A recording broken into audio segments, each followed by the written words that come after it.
Welcome to Angel Air. My name is Anita Maybay. Thank you so much for tuning in to this exact same moment, time, and place.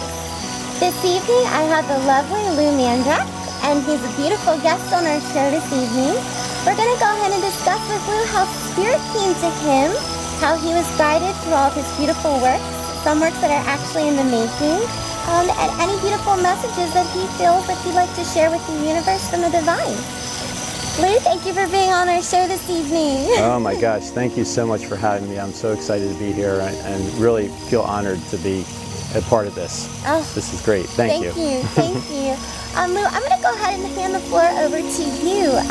I know, reading a little bit about you and getting to speak with you and getting to know you, that spirit came to you a little bit early on in life, and there's a little story that's behind that. Yes. I would love for you to share that with our viewers. Oh, sure. Well, it's kind of funny to me that I remember back, the youngest time I remember hearing spirit talk to me was I was about 9 years old, maybe 10, and I was climbing in a tree in our backyard. And, sounds like fun. Oh, it was. Well, it was my favorite tree. I had 2 trees back there, and I used to love climbing them. And so one day I'm sitting in the tree, and my mom comes to the back door, and she's yelling for me to, come in for dinner or lunch. And so I'm just sitting there, hidden by all the leaves, and she couldn't see I was there. And she goes back in, and as I'm sitting there, I hear, you will touch many lives. Ooh. And wow. Yeah, it gives me a little chill. And it's not something you just hear out of the blue, or it's not. It's not something you hear all the time, or it's not some thought that a 9-year-old would conjure up. And what's funny to me now, looking back on it, is that I didn't question where the thought came from.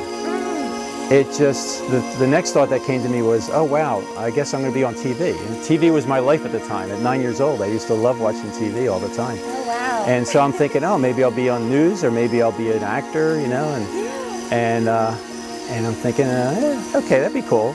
And that was all I gave it any thought, no more thought than that. And then, so, years go by, and really didn't get a lot of information or touched by messages, of any profound that I can remember up until, we'll fast forward maybe decades later, and and then I decided, well actually what happened was my daughter, my oldest daughter at the time, was having a school project of reading a book. So my wife took her to the bookstore, and the bookstore, they asked the bookstore, what do you recommend? It has to be about a person, a living person, yes, or a person who lived. And so they gave her a few options, and my wife chose this one about a lady who had a near-death experience. Oh wow! And she was telling her experience. So my daughter liked it. She read it. She did her book report. My wife read the book. Then I read the book. And then that's when it all started. I was thinking, wow, there's more to this than meets the eye. So I started, my wife and I started reading more books about that, and it just kind of snowballed from there. So I started learning about, life after death, near-death experiences, started reading about people who were channeling, mediums, and information that they were getting. I read channeled books. And it just kept going from there. I was reading about contacting angels and messages from angels, and how you can contact your angels and how easy it is. And I'm thinking, okay, this doesn't sound that hard, and I'm going to, and I'm seeing people who are doing that sort of thing and saying, oh, this is a person I know. It's not just some distant person who wrote a book. And the more I got involved in learning about it and listening to these messages, I'm thinking, well, everybody's saying how easy it is. I should be able to do this. Mm-hmm. So I started reading more carefully and started to practice, trying to understand how I could contact my angels and talk to them and get messages from them. Mm-hmm. So as I'm doing that, I'm getting very frustrated because I'm not getting anything. Oh. And or at least nothing that I could recognize was from them. So, so one day I'm driving home from work, and it's probably about 11:30, quarter 12, and it was a 4-lane highway, 2 lanes each way, and I pull over, and I'm having a conversation one-sided with my angels, saying, okay, I want to talk, I want to have a conversation, I want to hear everybody saying how easy it is, you got to come through. Wow. And I'm putting like the ultimatum. I'm saying, okay, you got to do this now. Put your foot down. I did. On the brake. That's right. Car stopped. It is. I pulled over. That's right. So, so I grabbed a piece of paper and a pencil, and I said, okay, I'm ready. This is it. Give me the information. And nothing. I said, okay, come on, let's try this again. I really mean it. I'm not leaving this spot until, I don't care what time it is, I'm not leaving here until I get a message. You mean business. That's right, that's right. So, and for anybody who's going to try this, that kind of openness is like bringing out a Ouija board, okay? So anything can come through. It's like opening the door and saying, whoever wants to come in. So I was getting some messages that were not pure and divine. And I'm like, you know, hearing like hell, damnation. I'm like, whoa, whoa, whoa, whoa, whoa, stop, stop, stop, stop. And I said, this isn't right here. Angels, please surround me. God be with me. Jesus, please protect me. And I'm saying a prayer. I'm saying, okay, only good and pure information. Please come through. And I said another prayer, and I said, okay, let's try this again. And I asked again, and then it was a beautiful, loving message came through. And it started there that night. And it still gives me a little bit of a chill, thinking back at that time. But then from there, I started writing messages, asking questions, getting answers, answering questions for friends and family. Wow. And so that really opened up the avenue and the door for you. Oh yeah. Okay. Yeah, it was really cool. From there, I went to I bought a book, a journal book, you know, open blank pages, and I started journaling, you know, asking and answering questions, getting answers. Went into a second journal book, went into then thoughts about an actual book, because they were telling me, they said, you know, you could publish these journalings. And I'm like, who'd want to read this? You know, it's like just scribble. So that's when I said, well, let's do an actual book then. And so the thought came to me about the first book, and by the time I actually started writing it, it totally changed 180 degrees from where I thought it was going to go. But you know, spirit just kind of like steps in and takes over. Which led to a second book, which led to a third, fourth, a fifth manuscript. I should call it manuscripts at that point.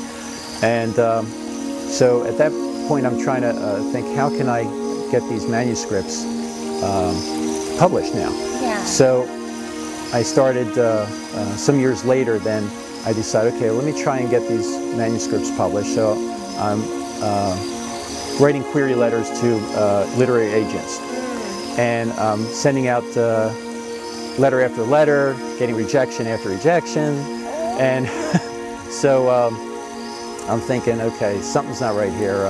Let me reread some sections on Course in Creating. And so I'm rereading it and saying, okay, moving forward. And I'm, you know, year after year goes by, rejection letters. And I said, this isn't right. I know the book on creating. In fact, I literally wrote the book on creating. And so I thought, I got to make this happen here, or nobody's going to be interested, and it doesn't work. So as I'm doing, yeah, exactly. So as I'm doing this, and I'm trying to get a hold of these literary agents, I'm telling my story to my friends, and they're saying one by one, oh, you should try self-publishing. And I thought, no, I like a literary agent. I don't have to do the work. I don't have to put out the money initially. I don't have to do any of that stuff. And so time after time, I'm telling, you know, my story to my friends about, yeah, I'm trying to get it published, and they would say, oh, you should try self-publishing. And I'm thinking, okay, Spirit, I know you're trying to send me this message, but I think we can work this out together. So let's barter here. Let's deal. Spirit always has a reason for its messengers. Exactly. So so I was asking, okay, what's holding back? You know, and they talked about some fears that I was trying to work through. And because it's a lot, you know, going through publishing, getting notoriety, and getting that voice out there. Yeah. So eventually I said, okay, I got to work through these fears. And I put my query letters away, my books away, and I just decided, let me just work on it for a while. And a while turned into about 5 years later. And then one thing led to another, and it just all started falling into place. It started with a business card. I decided, okay, maybe I'll get a business card through my church.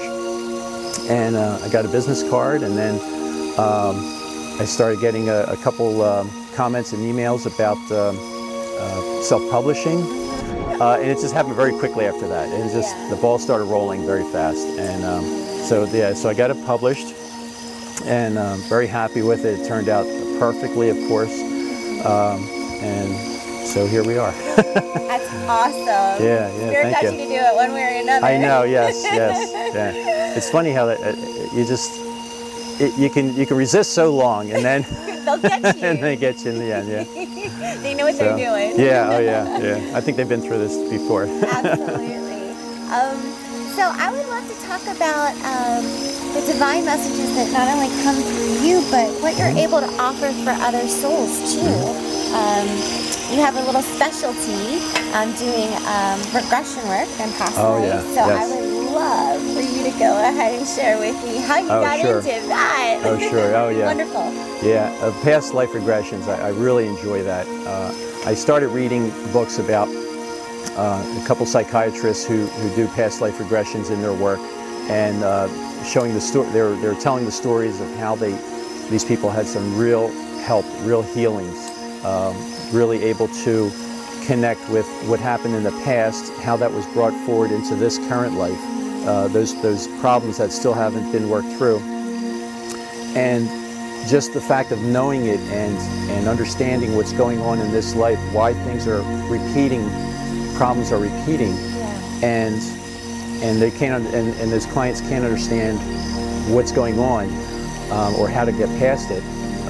Understanding it just seems to like burst the bubble, and it creates a freeing, and it was just amazing reading these books that like Brian Weiss and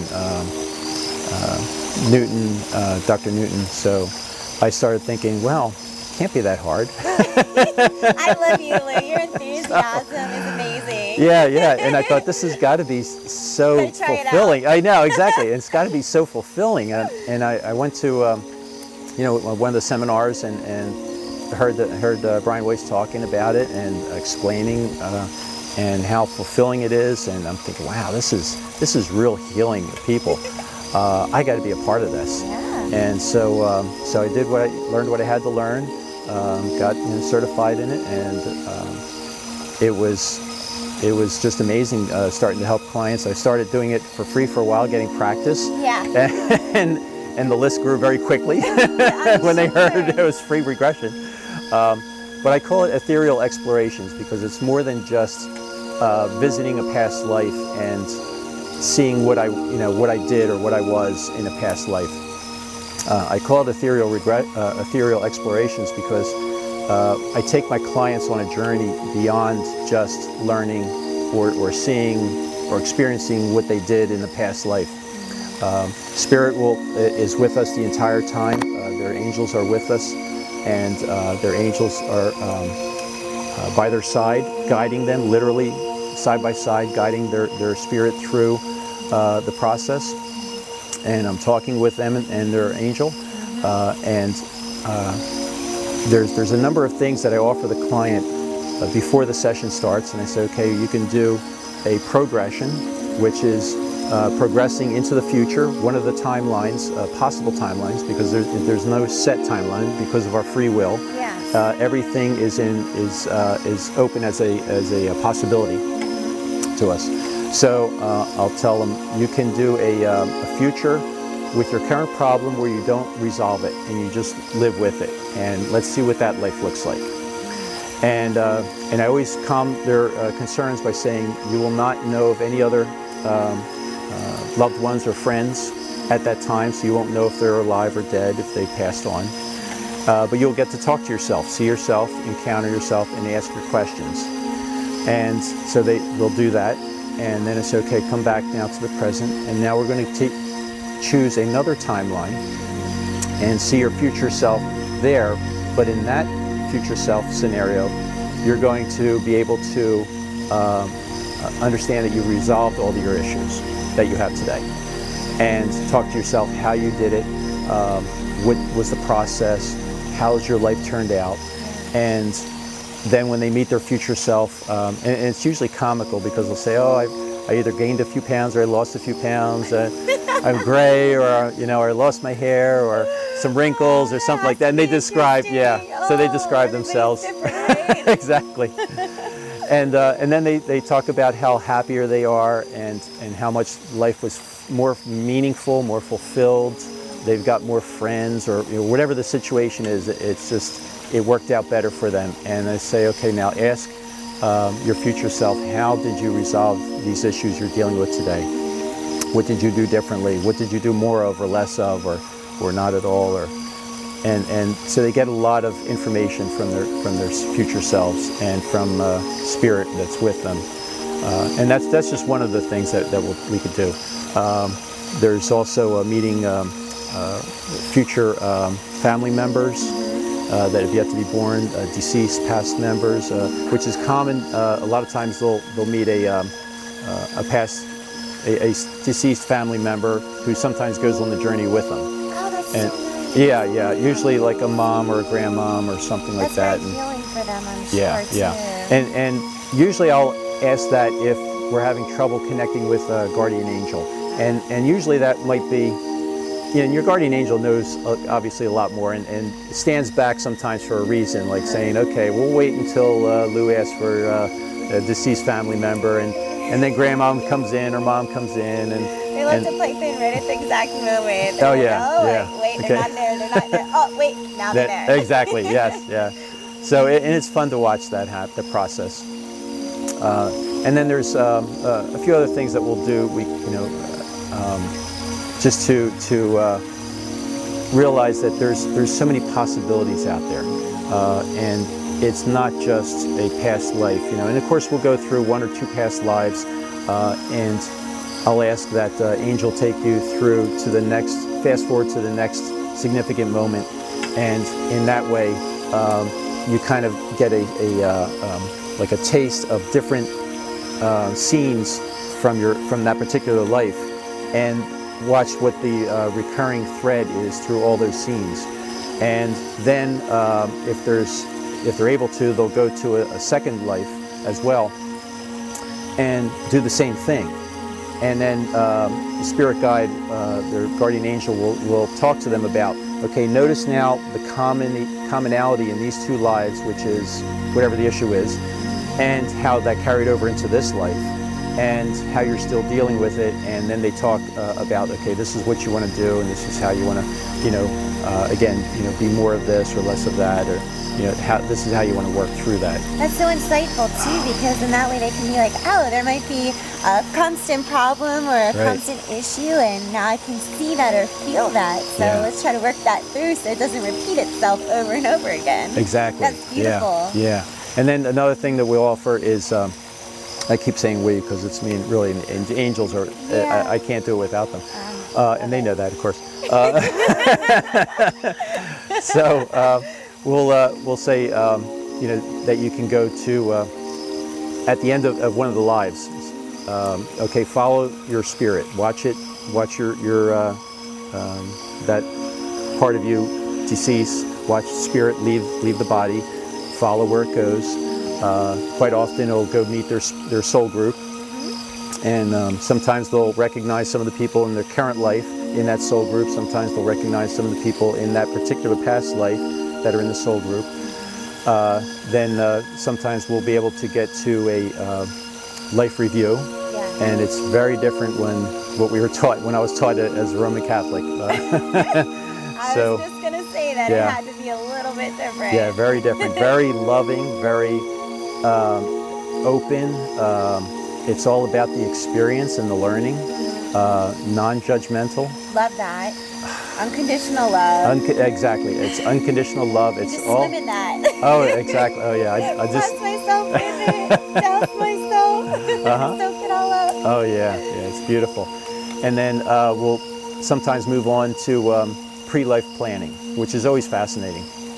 And that is where Spirit would sit down with the soul and say, okay, what is it that we need to experience and learn and grow in the next life? And of all these possibilities, let's narrow it down to a few.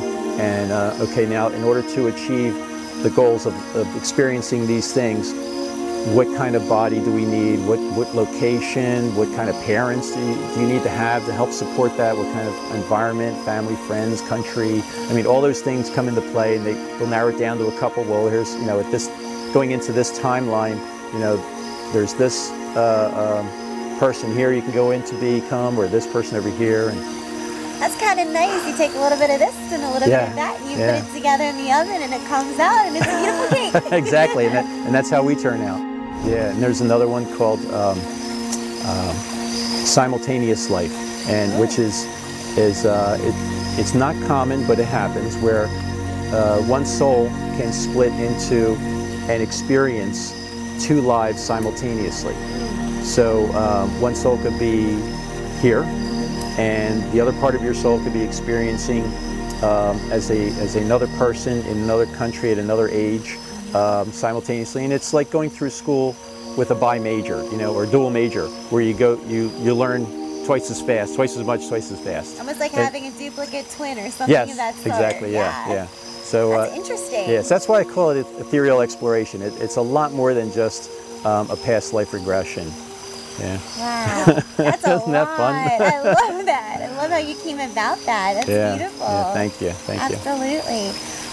So Lou, I would love to know what your next inspiration or your next leap of faith might possibly be with Spirit guiding you. You got anything good you like to share with us? Well, there's a few things. Of course, Spirit's Course in Creating is my love right now, and I want to continue to work on promoting that book. It's just amazing what it does, I think, and what it offers. It has, obviously, it's literally a course in creating. It's 12 chapters. It could be used as like a 12-week semester, which is kind of the view I see it going to in the future. Okay. Or a home study for a group to view, or just enjoy reading about all the different possibilities that are open to us and how to create it. Because everything we have in our lives, our entire lives, we have co-created. But I think a lot of people don't understand, well, how was I able to make that happen, but not this thing that I want happen? Or why did that come into my life that I never wanted to happen? And I swore that would never happen, but here it is, it's in my life. Yeah, again.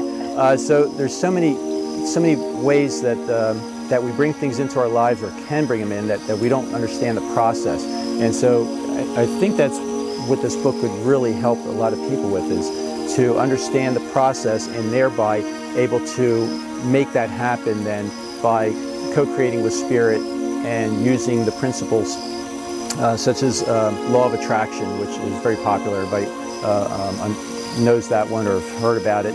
But it really goes into great detail. And one of the great things about this book is two parts. One is practice points. And practice points are sections at the end of the chapter that go into more in-depth detail about that particular aspect of the chapter, and give exercises on how to practice that. I think that's important. Yeah, People exactly. need to know how to keep doing that and keep bringing that forth. Right. Yes. Yeah, thank you.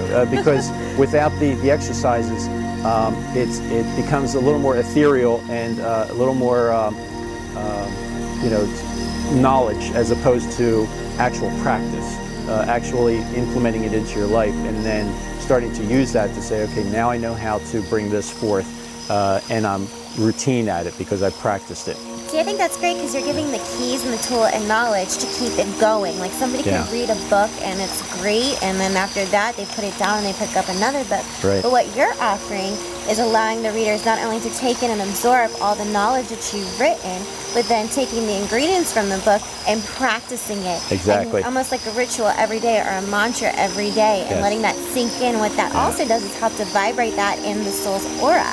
Thank you. Yes. I love that. That is perfect. So, I love it, Lou. Great job. And then the final part of the book is about how to connect with spirit better, how to connect with source. So it's more than, being able to create and manifest things into your life, material things and the events and experiences is kind of the lure into, okay, now I know how to do this stuff and it was fun and I accumulated this and that and I've experienced this and that. Now I want more, because we always want more. And we're always hungry. Oh, exactly. Yeah, we're always trying to create more. Yeah. And that's what keeps us alive, by the way. But beyond that, then it's, okay, now I want to connect with spirit better. I want to connect with source better. And how do I do that? How do I get that high, that loving experience, that unconditional love feeling? And that's the last part of the book. So now you learn the first core of creating, co-creating, and now here's how to apply it to connect better. That's wonderful. Congratulations on that. Thank you. Thank you for sending out your love and light and giving people homework. Thank you. We need it. And then there's 3 ways to buy it on Balboa Press, Amazon.com, and BarnesandNoble.com. Wonderful. And then also on Lou Mandrack, or LewisMandrack.com. Actually, you can get in there both ways. But my website I'm working on is going to be blogging. So it'll be sections of the book that I'll post. And then I'll also answer questions and have that as part of the blog. Also, I'm working on daily inspiration emails. So I have 2 that I subscribe to, and I love having the loving information, inspiration from spirit come into my inbox every morning, and I read them, and it's a little bit uplifting and helps to start the day off on the right foot. So I want to pay it forward with the information that spirit has given us. And so it's a couple sentences or a paragraph or 2 from the book every morning that I'll email out to whoever subscribes to that. I gotta thank you in advance for that. I'm looking forward to getting love and light in my email inbox. Good. Thank you, Lou. Thank you. I'm excited to receive that from you. Thank you. Yeah, I appreciate that. Well, Lou, I have to say it was a most wonderful evening and a joyous time sharing this information and knowledge and all the beautiful work that you've been doing and are doing and will continue to do. Thank you. I'm sure Spirit will be at you yet again. And I just want to thank you for coming on Angel Air. And if you have any last-minute thoughts or any messages of any kind that you would like to send out to our viewers that are watching, that would be wonderful. One concept that we hear people talk about in passing, we are one, and I don't think a lot of us give it much thought beyond that. But we are truly all one and connected in ways that most of us don't really think of in-depthly. And the book does touch on that and explain that in more detail. But beyond that, I'd like everybody to think about being connected, being one, and able to tap into that connection and realize that the universe, source, God, angels, all of divinity is on their side and will help in whatever they want. And all they have to do is ask and connect, and I'm getting a chill. And know that divinity is there for them to support and help. So, thank you. Sure. Thank you for that enlightened message, and once again for being on Angel Air. Oh, my pleasure. Thank you for having me. Thank you, Lou. Thank you. Yeah, thank you. Thank you again for tuning in to Angel Air. My name is Anita Mayberry, and thank you for tuning in to this exact same moment, time, and place. Have a blessed evening.